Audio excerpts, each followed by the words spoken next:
Commemorating the 50th anniversary of the start of combat operations in Vietnam, U.S. Army Garrison Japan hosted a commemoration ceremony for soldiers who sacrificed their lives for their country. It's important for us as Americans to understand those that served and many that paid the ultimate sacrifice. So many thousands lost their lives serving our country, serving a cause, and for this, in Vietnam, we can never forget their service. The official Vietnam War Commemoration Flag was encased by U.S. Army Garrison Japan leaders and members of the veterans of foreign wars. Once the flag was posted, U.S. Army Japan and I Corps 4 Commander Major General James C. Boozer Sr. addressed the crowd and talked about the significance of the ceremony.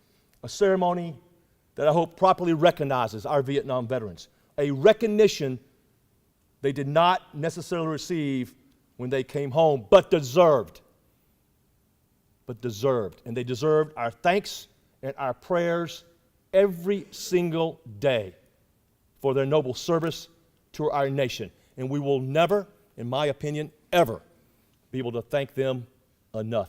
The honored guest speaker was Command Sergeant Major, retired James E. Slade, who served as an airborne ranger during the war, where in 1 year's time he took part in over 42 missions, of which 36 firefights with the enemy. All the Vietnam vets, they're going to tell you a different story from their perspective.